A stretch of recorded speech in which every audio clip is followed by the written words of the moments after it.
آج ہم جس آزاد ہندوستان میں سانس لے رہے ہیں، کیا ہم جانتے ہیں کہ اس آزادی کی قیمت کتنی جانوں، کتنی قربانیوں، کتنی جد و جہد کے ساتھ ادا کی گئی؟ اور ایک اہم سوال یہ بھی ہے کہ اس آزادی کے اندر ہمارے علماء کرام اور مسلمانوں کا کیا کردار تھا؟ میں محمد مظہر خان، آپ دیکھ رہے ہیں ہدایت میڈیا یوٹیوب چینل۔ مجھے حیرانی ہوتی ہے کہ ہماری نئی نسل آزادی کے کئی بڑے رہنماؤں کو جانتی ہے، لیکن کیا وہ شیخ الہند مولانا محمود حسن رحمۃ اللہ علیہ، شیخ الاسلام مولانا حسین احمد مدنی رحمۃ اللہ علیہ اور دوسرے مجاہد علماء کی جد و جہد سے بھی واقف ہے؟ آج انہی اہم سوالات کو لے کر گہرا علم و فکر رکھنے والی عظیم عالمگیر شخصیت حضرت مولانا مفتی محمد ابو بکر جابر صاحب قاسمی دامت برکاتہ العالیہ، ناظم ادارہ کہف الایمان، ہمارے ساتھ تشریف فرما ہے۔ ہم حضرت والا کا اپنے چینل ہدایت میڈیا پر خیر مقدم کرتے ہیں۔ جزاک اللہ۔ حضرت والا سے سب سے پہلا سوال تو یہ ہے، سوشل میڈیا پر جو بار بار اٹھتا ہے، کیا ایک مسلمان کا اپنے وطن ہندوستان سے محبت کرنا اسلامی تعلیمات کے مطابق ہے؟ بسم اللہ الرحمن الرحیم، نحمدہ ونصلی علی رسولہ الکریم، اما بعد۔ اسلامی شریعت نے ہر مسلمان کو پڑوسی کے حقوق بتلائے ہیں، سکھلائے ہیں۔ حضرت رسول اللہ صلی اللہ علیہ وسلم کی مشہور حدیث اور فرمان ہے کہ حضرت جبرائیل علیہ السلام مجھے پڑوسی کے بارے میں نصیحت کرتے رہے، یہاں تک کہ مجھے اندیشہ ہوا کہ وہ اس کو وارث بھی بنا دیں گے، جائیداد میں حصے دار بھی بنا دیں گے۔ پڑوسی ہونے کا ایک درجہ ہم وطن ہونا ہے، ہم ملک ہونا ہے، ایک گلی کے باشندے، ایک شہر کے باشندے، ایک ملک کے سٹیزن ہونا بھی ہے۔ اس تعلیم پر مسلمانوں نے پوری دنیا میں، پوری تاریخ میں عمل کیا۔ ایسا کبھی نہیں ہوا کہ مسلمان مصر گئے اور وہاں کے خزانے، دریائے نیل کی خوبیاں لوٹ کر سعودیہ منتقل کر لی۔ ایسا کبھی نہیں ہوا کہ ملک اندلس گئے مسلمان اور بجائے اندلس کو ڈیولپ کرنے کے اپنے ملکوں کو ڈیولپ کیا۔ مسلمان جہاں گئے وہاں بسنے کے ارادے سے گئے، اور مسلمان جو بنے وہ اپنے ملک کے تئیں، اپنے ملک کے بارے میں زیادہ ہمدرد ہو گئے۔ ہندوستان میں کم از کم 1200 سال سے مسلمان اور سکھ اور ہندو اور عیسائی رہتے ہیں۔ 1200 سال کی پوری تاریخ میں کتنے واقعات آپ بتا سکتے ہیں کہ جس میں خواجہ اجمیر نے آ کر یہاں کے ہندوؤں پر زیادتی کی، سالار مسعود نے آ کر یہاں کے عیسائیوں کو نظر انداز کیا، حیدرآباد میں یوسفین درگاہ خواجہ گیسو دراز رحمۃ اللہ علیہ نے دوسری قوموں کو نیچی نگاہوں سے دیکھا۔ یہ موٹا موٹا تجزیہ احساس دلاتا ہے کہ پروپیگنڈا ہے جو بات کہی جا رہی ہے، جو کہنے والے ہیں وہ اپنی بے وفائیوں پر پردہ ڈالنا چاہتے ہیں، جو کہنے والے ہیں انہوں نے اس ملک کو لوٹا ہے، لوٹ رہے ہیں، جی ڈی پی گر رہی ہے، سونا ختم ہو رہا ہے، پرائیویٹائزیشن اور نجکاری کی سطح میں دن بدن اضافہ ہے۔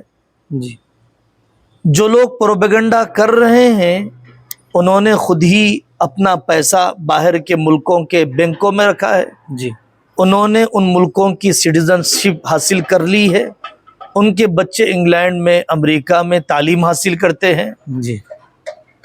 ہمیں اس بات کا پورا احساس ہے کہ انہوں نے پروپیگنڈے کی طاقت کا مکمل استعمال کیا۔ ہمارے وطنی بھائیوں کو، اہل علم کو اچھی طرح سمجھ لینا چاہیے کہ وطن سے محبت الگ ہے، وطن کی عبادت الگ ہے. جی وطن سے محبت کے نام پر وطن کی عبادت کا مطالبہ نہیں ہو سکتا ہے. جی پریئر میں اور لو میں فرق ہے، جی پریئر میں اور رسپیکٹ میں فرق ہے. جی بے وفا وہ ہیں، دغے باز وہ ہیں جو یہاں کی سرحدوں کو بیچ رہے ہیں. دغے باز اور بے وفا وہ ہیں جن کے گھوٹالے روزانہ اخباروں میں سرخیوں میں پہنچتے رہتے ہیں. جی دغے باز وہ ہیں کہ جو یہاں پر ایک بستی کے رہنے والے دو مذہب کے درمیان نفرتوں کی دراڑیں بڑھاتے رہتے ہیں. بے وفا اور دغے باز وہ ہیں جو یہاں کے دلت پر زیادتی کرتے ہیں اور چرچوں پر حملہ کرتے ہیں. وہ اس وطن کے ساتھ بے وفا ہیں. جی یہ نہیں ہو سکتا ہے کہ آپ اس وطن سے محبت کرتے ہیں تو کہیے کہ وطن میرا معبود ہے. جی وطن محبوب ہو سکتا ہے، معبود نہیں ہو سکتا ہے. جی اس کو محبت کا عنوان تو بنائیے، عبادت کا عنوان نہیں. اور صاف مسلمان اپنے توحید کے معاملے میں ایک ہی اللہ کے سامنے سر جھکانے کے معاملے میں انتہائی حساس ہے. ہم کعبۃ اللہ کی عبادت نہیں کرتے، اس کے پتھروں کو سجدہ نہیں کرتے، جی اللہ کے حکم کی وجہ سے رخ کرتے ہیں. جی ہم تو اپنے نبی پروفٹ محمد صلی اللہ علیہ وسلم کو بھی سجدہ نہیں کرتے، ان کی قبر کو بھی مالائیں نہیں چڑھاتے. جی ہم تو اپنے ماں باپ کو سجدہ نہیں کرتے، جی اپنے ماں باپ کی تصویروں کو مالائیں نہیں چڑھاتے. جی باوجود یہ کہ یہ سب ہمارے محبوب ہیں، ہمارے قابل احترام ہیں. جی تو ان مسلمانوں کے عقیدوں کی نزاکتوں کو، میتھولوجی کو سمجھنا چاہیے. اور جو لوگ پروپیگنڈا کرنے والے ہیں وہ سمجھتے ہیں، جی لیکن جان بوجھ کر وہ اپنی نفرت پر پردہ اور ہماری محبت پر انگلی اٹھانے کا ایک ذریعہ انہوں نے بنا لیا ہے اس عنوان کے ذریعے سے. جی مسلمانوں کو بھی اچھی طرح سمجھنے کی ضرورت ہے. اے مسلمانوں، وہ کام کرو جو ابھی قریبی زمانے میں وائناڈ کے طوفان میں ہمارے علماء اور اکابر نے مکانات بنا کر دیے غیر مسلموں کو. مسلمانوں، وہ کام کرو جو پنجاب میں آنے والے سیلاب پر اتنا غلہ بھیجا پورے ملک نے، بطور خاص مسلمانوں نے، جمعیت علماء ہند نے، جی کہ پنجاب سے ویڈیوز آنے لگے کہ لوگوں گھر بھر چکے ہیں اور غلہ سڑ رہا ہے، اب مزید غلہ نہ بھیجا جائے. جی اے مسلمانوں، وہ کام کرو جو نوح کے فساد میں مسلمانوں نے کیا. جن بستیوں میں ایک دو مکانات غیر مسلموں کے تھے، ان بستیوں میں ان غیر مسلموں کی بیٹیوں کو اپنے گھر میں رکھا، ان کی مندروں کی حفاظت کی، تاکہ کوئی جذباتی مسلمان یا خود کوئی غیر مسلم نیا فساد ان غیر مسلم اقلیتی علاقوں میں جہاں پر ایک دو مکان غیر مسلموں کے ہیں کوئی مسائل کھڑا نہ کر دے. جی ابھی آسام میں ہم اس بات کا اظہار کرے بغیر نہیں رہ سکیں گے. ابھی آسام میں حضرت مولانا بدر الدین اجمل صاحب دامت برکاتہم ملک کے بڑے تاجر ہیں، عالم دین ہیں، جمعیت کے ذمہ دار ہیں، دیوبند کے رکن شورا ہیں، ہم سب کے محسن ہیں. کروڑوں روپے کی امداد کا اعلان کیا. جی کہاں ہیں محبت سے محبت کا اعلان کرنے والے، وفاداری کی سند مانگنے والے؟ وہ نظر کیوں نہیں آتے آسام میں؟ وہ نظر کیوں نہیں آتے کورونا کے دور میں جب بنگال سے بنگلور تک مزدور ننگے پیر بھوکا پیاسا جا رہا تھا؟ وطن پرستی کا دعویٰ کرنے والے، وطن کے چاہنے والے کیوں نظر نہیں آتے؟ دلت کو خودکشی سے روکتے وقت کیوں نظر نہیں آتے؟ طلباء کے تعلیمی میدان میں ترقی دلانے کے وقت یہ لوگ جو وطن سے محبت کی دہائیاں دے رہے ہیں، انہوں نے کتنے تعلیمی ادارے قائم کیے، کتنے چیریٹی کے ادارے قائم کیے؟ ہمارے بیت المال ہیں، جی ہمارے دسیوں تعلیمی ادارے ہیں، دسیوں مدرسے ہیں جو مفت میں تعلیم دے رہے ہیں اس قوم کے باشندوں کو، اس مذہب کے ماننے والوں کو۔ کتنا بوجھ ہلکا کر دیا انہوں نے سرکار کا مدرسے قائم کر کے، کتنا بوجھ کم کر دیا عدالتوں کا، اسلامی عدالتیں، اسلامی کورٹ یا کاؤنسلنگ سینٹر قائم کر کے۔ جی پروپیگنڈے کے چشمے سے نہیں بلکہ زمینی حقائق کو، گراؤنڈ ریئلٹی کو سامنے رکھ کر ان مسائل کا تجزیہ کیا جانا چاہیے۔ بالکل 15 اگست دارالعلوم دیوبند مناتا ہے، جی 26 جنوری ہمارے مدارس میں پوری قوت کے ساتھ منائی جاتی ہے، اور جو پیغام دیا جانا چاہیے، جو تاریخ کی تذکیر ریمائنڈ ہونا چاہیے، اس کو کیا بھی جاتا ہے۔ صرف جھنڈا چڑھا کر، مٹھائی کھلا کر نہیں بھیجا جاتا، اور نہیں بھیجا جانا چاہیے۔ جی بے جان قسم کا یوم جمہوریہ روایت کی تکمیل کرنے والا صرف 15 اگست نہیں منایا جانا چاہیے، جی بلکہ جاندار، نئی روح، نئی تازگی، اور پھر دستور کی بحالی اور دستوری اقدار، آئینی اقدار، کانسٹیٹیوشنل ویلیوز کو ڈیولپ کرنے والی باتیں ہونی چاہیے۔ جی اس موقع پر یہ کام کرنے کا ہے۔ ہم کہتے ہیں ملک کے دوستوں سے، بھائیوں سے، کہ ان بنیادوں پر 15 اگست ضرور منائیے۔ جی دوسرا سوال ایک یہ ہے مفتی صاحب، ایک مسلمان اپنے دین سے وفاداری اور اپنے ملک سے وفاداری دونوں ذمہ داریوں کو کیسے ادا کرے؟ آخری دور میں یہ سوال اٹھایا گیا، جی کمپیئر کیا گیا جی کہ آپ قرآن کو مانتے ہیں جی یا امبیڈکر کے دستور کو مانتے ہیں؟ جی آپ مکہ مدینہ کو مانتے ہیں یا ہندوستان کو مانتے ہیں؟ جی آخری زمانے میں یہ پروپیگنڈا کیا گیا کہ آپ کے نزدیک پہلے مذہب ہے یا پہلے ملک ہے۔ جی یہ ناسمجھی کی بنیاد پر سوال ہے، جی کمپیئر غلط ہے، جی تقابل غلط ہے، جی اس لیے کہ عقل بڑی ہے یا بھینس بڑی ہے؟ عقل کا موازنہ بھینس کے ساتھ، بھینس ایک فزیکلی چیز ہے، عقل ایک انسین چیز ہے، جی فزیکلی نہیں ہے۔ عقل کا کام الگ ہے، بھینس کا کام الگ ہے۔ ان دونوں کا جیسے موازنہ صحیح نہیں ہے، اسی طرح یہ موازنہ بھی کہ ملک پہلے ہے یا مذہب پہلے ہے۔ اگر آپ کو سوال کرنا ہے تو ایسا کیجئے کہ آپ ہندوستان سے زیادہ محبت کرتے ہیں یا چائنا سے کرتے ہیں؟ آپ ہندوستان سے محبت کرتے ہیں کہ امریکہ سے کرتے ہیں؟ جی آپ ہندوستان سے محبت کرتے ہیں یا پڑوسی ملک سے کرتے ہیں؟ بالکل صحیح۔ تو آپ سے ہم صاف کہہ دیں گے، اور ہمیں کہنے کی ضرورت نہیں ہے جی کہ ہمیں اپنے ملک سے محبت ہے۔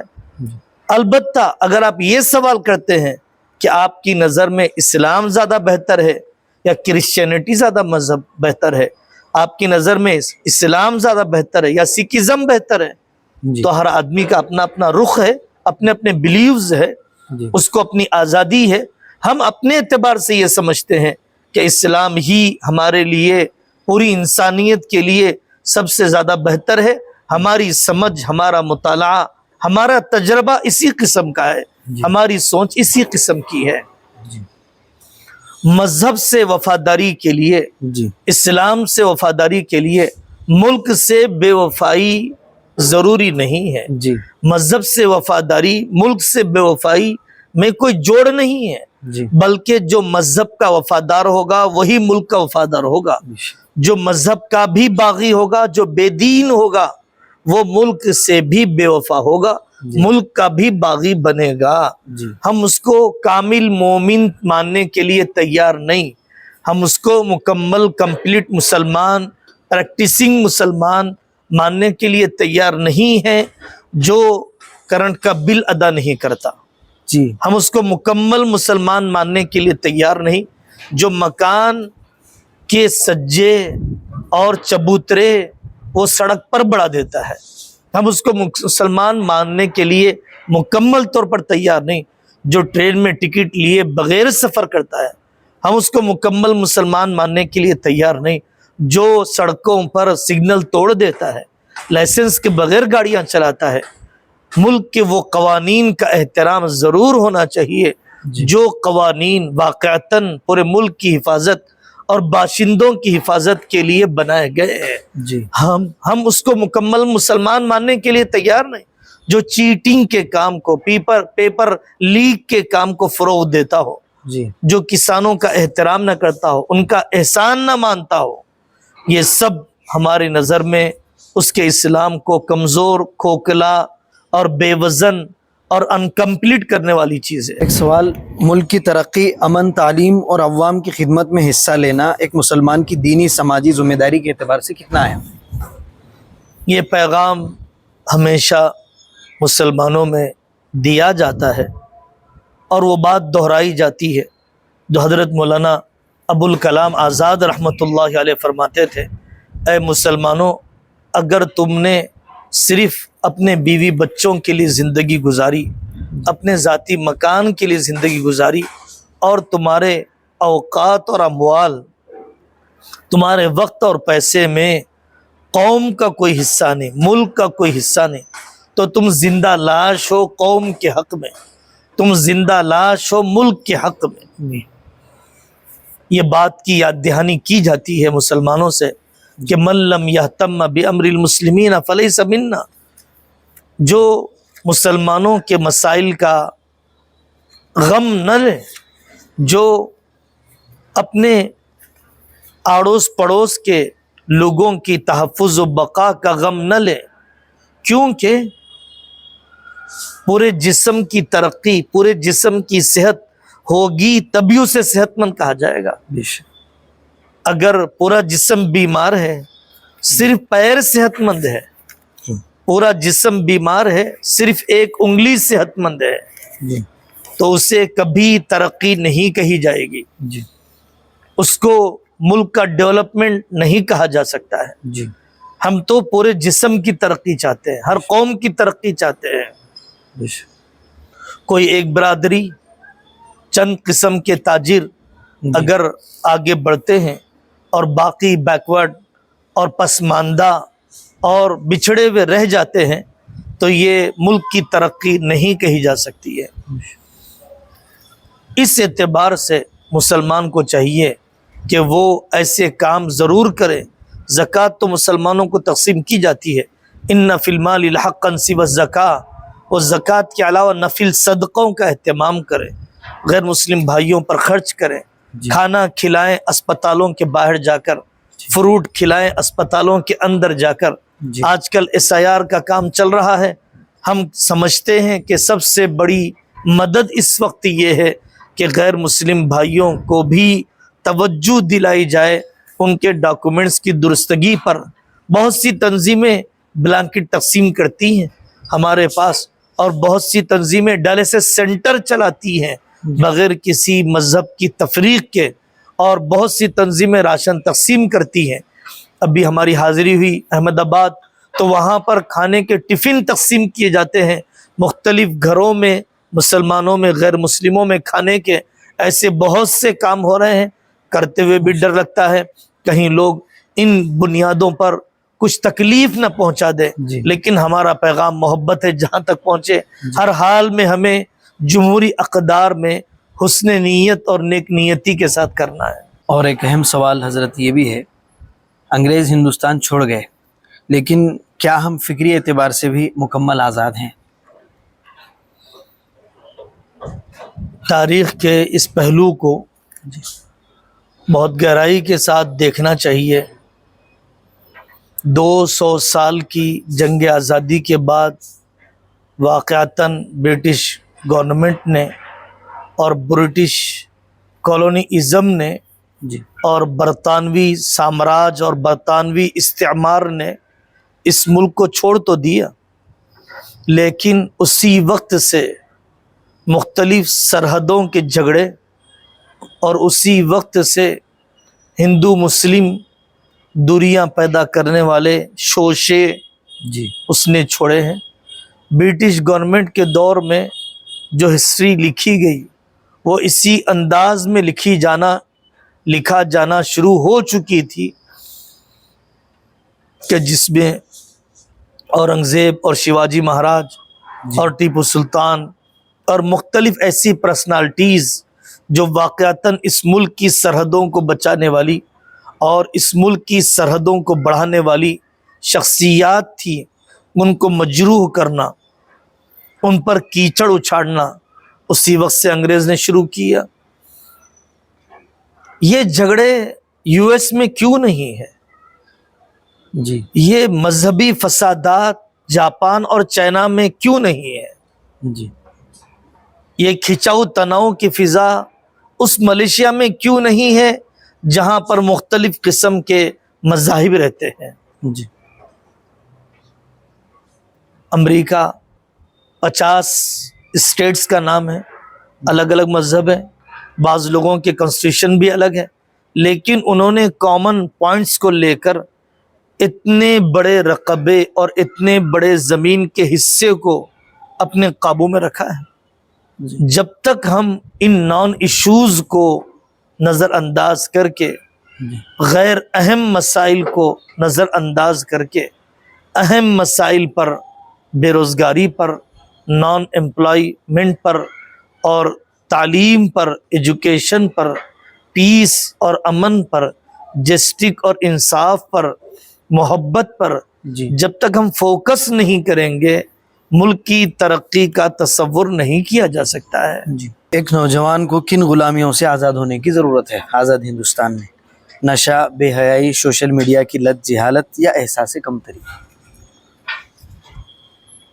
آپ نے جتنی باتیں کہی ہے وہ سب ہی آج کل بزدل بنا رہی ہے، جی چاہے وہ نشہ ہو، چاہے وہ بزدلی ہو، یا تعلیمی سوشل میڈیا ہمت افزائی کا نہ ملنا، جی سوشل میڈیا کا بے قابو استعمال، جی اور اسی طرح نشے کی لت کا کشمیر سے کنیا کماری تک جی بہت سے سرکاری مشنری کی نگرانی میں ہی اس کا پھیلنا یہ واقعتاً کھوکھلا کر رہا ہے، اور اس سے اس ملک کے سارے ہی باشندے متاثر ہیں، جی مسلمان بھی متاثر ہیں، سکھ بھی متاثر ہیں۔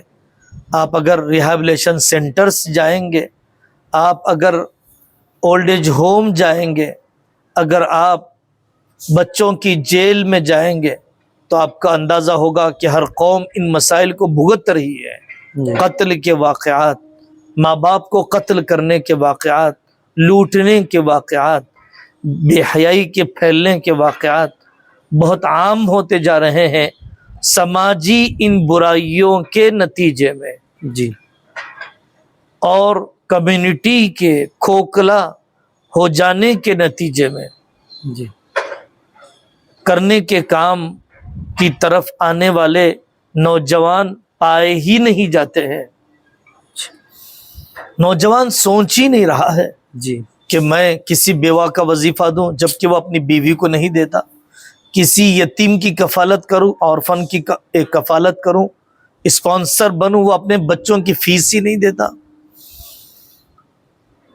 تو یہ خیالات جب آتے ہیں جب آدمی کی ہمتیں بلند ہوتی ہے، جی جب آدمی دینے کے ہاتھ کی طرف آتا ہے لینے کے بجائے۔ جی اور جو نوجوان آگے بڑھ رہے ہیں ان کو انکریج کیا جانا چاہیے، سیاسی مسائل میں الجھا کر ان کے حوصلوں کو نہیں توڑا جانا چاہیے۔ ہم سیاسی طور پہ آزاد ہیں، لیکن تعلیم اور معاشی میدان میں مضبوط ہونا قوموں کے لیے کتنا ضروری ہے؟ ہر معاملے کو سیاست سے جوڑنا غلط ہے، جی پورا قصور پارلیمنٹ اور اسمبلی کا ماننا غلط ہے، جی اپنی ہر کمی کا ٹوکرا سی ایم اور پی ایم پر ڈالنا یہ اپنی جان بچانے، اپنی چوری پر پردہ ڈالنے کا ایک طریقہ ہے۔ جی حکومتوں کو جو کرنا ہے وہ کرنا ہے، عوام کو جو اپنے حصے کی ذمہ داری نبھانا ہے وہ اپنے حصے کی ذمہ داری نبھائے۔ ہماری مائیں اگر اپنی اولاد کی طرف توجہ نہیں دیتی ہیں جی تو کیا اس کی ریکوری کوئی سی ایم یا پی ایم کر دے گا؟ ہمارے پاس اگر کوئی پرنسپل تنخواہیں سلیقے سے نہیں دیتا ہے جی تو کیا گورنمنٹ ان تنخواہوں کی ریکوری کرے گی؟ کیا کوئی تاجر اگر ملاوٹ کرتا ہے، کوئی ہوٹل والا اگر غذا کے کھلانے کے اصول کی رعایت نہیں کرتا ہے، جی باسی چیزیں کھلاتا ہے، فوڈ پوائزن کے واقعات ہوتے ہیں، جی تو کیا اس میں بھی مکمل طور پر حکومتیں قصوروار ہیں؟ ایسا نہیں ہے۔ جی ٹیچر اگر خیانت کرتی ہے اپنے پڑھانے میں، اسے اپنے حصے کی بدعنوانی اور اپنے حصے کی بے عملی اور کاہلی کو ختم کرنا چاہیے۔ ہم مدرسے والے ہیں، ہم جو ایجوکیشنل انسٹیٹیوٹس کے ذمہ دار ہیں، جی ان کو جن قوانین کی، ITR کی، ایجوکیشن سسٹم کی باریکیوں کا لحاظ کرنا چاہیے۔ وہ ہمارے حصے کی ذمہ داری ہے، اس کے پورا کرنے میں کوئی کاہلی نہ کی جائے۔ جی اس پوری بات کا خلاصہ یہی ہے کہ ہر کمی، ہر قصور کی وجہ صرف سرکاری مشنری کو قرار نہ دیا جائے، جی بلکہ ملک کا ہر باشندہ اپنے حصے کی ذمہ داری اور اپنے بس کی کوشش کرنا نہ چھوڑے۔ بہت مفید باتیں ہیں۔ آخری سوال حضرت والا یہ ہے، اگر آزادی کے لیے قربانیاں دینے والے ہمارے بزرگ آج زندہ ہوتے اور آج کے نوجوانوں کو دیکھتے تو آپ کے خیال میں وہ ہم سے کیا کہتے؟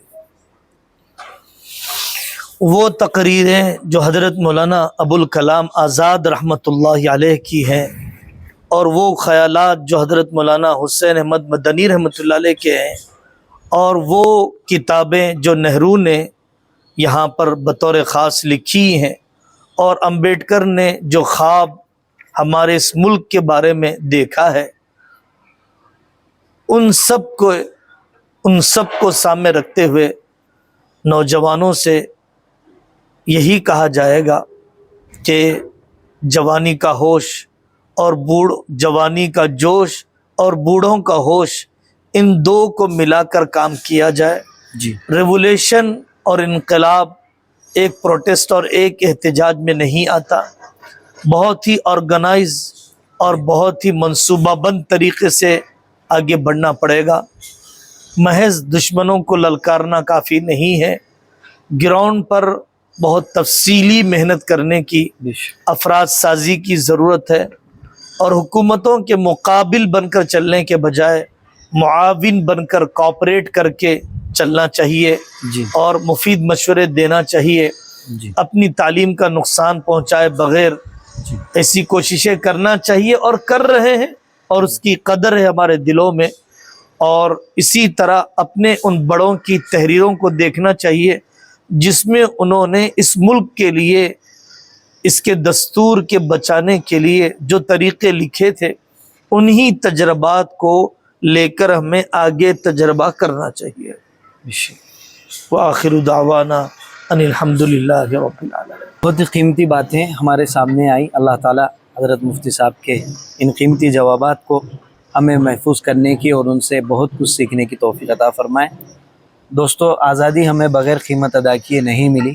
اس آزادی کے لیے بہت سارے مذاہب کے بہت سارے لوگوں نے قربانیاں دی۔ آج صرف تاریخ کو یاد کرنا ہمارے لیے کافی نہیں ہے، بلکہ اپنے ملک کی ترقی، تعلیم، اخلاق اور ہمدردی، انسانیت کے لیے اپنا کردار پیش کرنا بھی ضروری ہے۔ آج کی یہ گفتگو آپ کو مفید لگی تو اس کو خاص طور پر نوجوانوں کے اندر شیئر کیجیے، ہمارے چینل کو سبسکرائب کیجیے، ویڈیو کو لائک کیجیے، اور اللہ تعالیٰ سے ہماری دعا ہے کہ اللہ تعالیٰ ہمارے ملک کو امن و سلامتی عطا فرمائے، اور ہم کو بھلائی کے اور ملک کی ترقی کے کاموں میں لگنے کی توفیق عطا فرمائے۔ سارے جہاں سے اچھا ہندوستان ہمارا، ہم بلبلیں ہیں اس کی، یہ گلستاں ہمارا۔ السلام علیکم۔